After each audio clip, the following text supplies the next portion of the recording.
Hi, I'm Erik Voss, and Game of Thrones' final episode is upon us, and we're feeling a range of emotions. Shock, if you're a monster, joy, and if you're a three-eyed bush, nothing at all. The next episode teaser for episode 6 gives us a few interesting clues for what could happen in this final hour, and how exactly Game of Thrones will confirm, or completely ignore, our long-running theories for how this will all end. And real quick before we begin, new Rockstars will actually be in New York City this Sunday, hosting a special watch party for the final episode at the Hotel Red Lion in Brooklyn. We will watch the finale together, host an exclusive live taping of our after show, and drink and know things. Tickets are actually going fast, so check out the link in the description below. Here we go.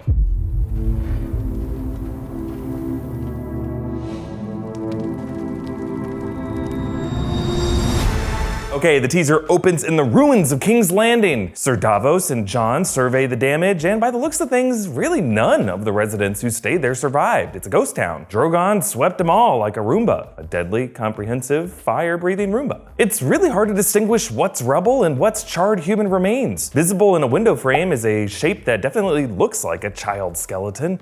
This aftermath is even worse than the previous time King's Landing was sacked, when Robert Baratheon, with the help of the Lannister forces, overthrew the Mad King. During that sacking, Ser Jorah Mormont, who was there, later described how men became beasts, killing children, raping women. Really, the only silver lining to that previous sack was that it could have been a lot worse. The Mad King ordered the city to be burned down with wildfire, but Jaime Lannister, of course, killed him. And in the books, Jaime actually chased down the pyromancers to kill them too before they could detonate the wildfire caches around the city. But as we saw last episode, Daenerys completed her father's work. The sequence included shots of those same wildfire caches blowing up with green fire among the dragon fire. It'll be interesting to see if Jon enters the Red Keep to find Dany smugly sitting on the Iron Throne, to parallel the famous moment Ned Stark walked in on the Kingslayer, smugly sitting on the throne after killing Daenerys' father. Tyrion also walks through the ruins, similar to how he reacted after Daenerys torched the Lannister troops in episode 5 of last season. That aftermath led to Daenerys demanding the defeated to bend the knee, and executions for those who wouldn't. Now, I think we can expect Daenerys to continue to let it be fear and keep the executions rolling. Tyrion gazes up at the Red Keep, not completely destroyed, but in pretty rough shape. A fire continues to burn, and the Tower of the Hand has collapsed. As hand to the new queen, that could be a sign of trouble for Tyrion. No spoils of victory for him, and perhaps punishment from the queen for his betrayal. He did help his brother, Jaime Lannister, escape so that Jaime could go help Cersei escape.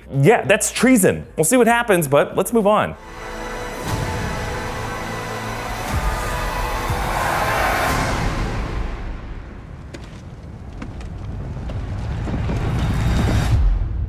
The teaser continues with a shot of Arya glaring at the celebrating Dothraki and Unsullied troops. Last episode ended with her leaving the city on horseback, but now she appears to have stuck around. More than any other character, Arya witnessed the fallout of Daenerys' cruelty on innocent civilians, women, children, commoners, horse toys. The very same bell tower that Daenerys ignored crumbled and collapsed on Arya. Arya may have taken the Hound's advice to step back from a revenge mission against Cersei, but after that choice, the trauma on the streets of King's Landing must have had some impact on her. Daenerys has gotta be in Arya's crosshairs. Thank you to War Robots for sponsoring this video. War Robots is an action-packed, tactical multiplayer game with 6 versus 6 team battles in real time. Look, I'm obsessed with this game, which, like Game of Thrones, is all about teaming up with badasses around the world to catch your enemy off guard and light them up. I just love these rich 3D graphics and smooth gameplay, and if you install now, you will get a huge starter pack with 1 GI patent robot plus a unique skin for it, a full set of weapons, 100 gold, and 400,000 silver. War Robots gives you a huge variety of futuristic robots and weapons to best fit your playing style. And there are constant updates with new robots, new maps, new game modes. These developers are always hustling to make the game even better. Join me and millions of other players worldwide and download War Robots using the link in the description below to get this awesome new game and to directly support this channel. Okay, back to the teaser. So Jon killing Daenerys is certainly justified at this point. And if he does that, that would in a way fulfill the Azor Ahai prophecy that has been lingering lingering throughout the series. Quick refresher here, Azor Ahai Reborn, or the prince/princess that was promised, is the mythological figure prophesied to vanquish the darkness with a flaming sword called Lightbringer. There are various poetic descriptions of what their origin would look like, and several different indicators from the books and the show that end up pointing to either Jon Snow or Daenerys Targaryen being this figure. Even though in the show, Arya was the one to deliver the death blow to the Night King, the true darkness on the show could end up being the human-based cruelty that Daenerys is now inflicting. According to legend, Azor Ahai plunged his sword into his wife, Nissa, fusing the steel of the sword with her soul and setting the sword ablaze, giving him the power of the Lord of Light. So maybe on the show, if Jon kills Daenerys with his sword Longclaw, Jon could at least metaphorically fulfill this prophecy and end this kind of darkness. As the Dothraki and the Unsullied celebrate, snow drifts down to King's Landing. It's interesting that despite the White Walkers' apparent defeat, winter continues to come. The seasonal long night might still be upon them. Last episode, the Red Keep was smashed by Dragonfire, the Lannister sigil above the Iron Throne was blown in,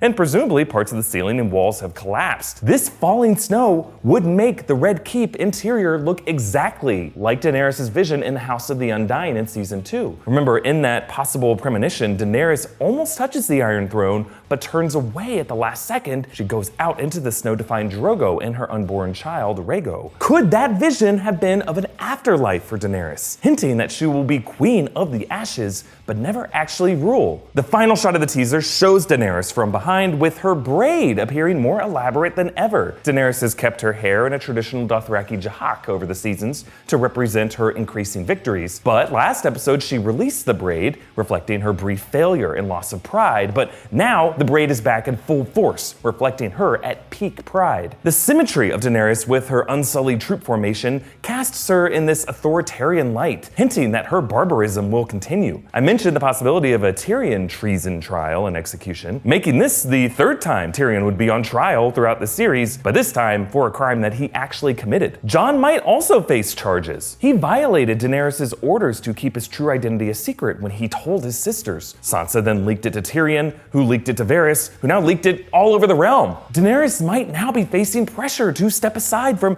enemies to the north, enemies to the east, enemies to the west and the south, putting her in exactly the same position that Cersei was. Also, remember last episode, there was that interesting look from Grey Worm as he saw Jon trying to hold the troops back during the sack of King's Landing. He gave him this cold glare. Maybe that was setting up Grey Worm serving as a witness against Jon, arguing that he's not truly loyal to their cause. If we are moving toward a conflict between Jon and Daenerys and they wipe each other out, who does that leave for the Iron Throne? Weirdly, betting markets have been ranking Branch to end up on the throne, which I guess would be good for him now that Daenerys has opened up the Red Keep to the elements to allow some sunlight in. But remember, there's also Gendry, whom Daenerys recently legitimized as a Baratheon and Lord of Storm's End. That would make him a son of a recent king and give him, technically, a claim to the Iron Throne. But if not Jon, who do you think would make the best choice for ruler of Westeros? Comment down below with your thoughts. Follow me on Instagram and Twitter at EA Voss. Subscribe to New Rockstars. And again, if you live in New York, join us for our live finale watch party and after show this Sunday. Details in the description. Thank you for joining me. And if Bran does end up taking the Iron Throne, let's put some wheels on that baby. Roll him around Westeros, cutting people with the swords as he passes them. Now you know how my kind feels when you carve initials into our faces.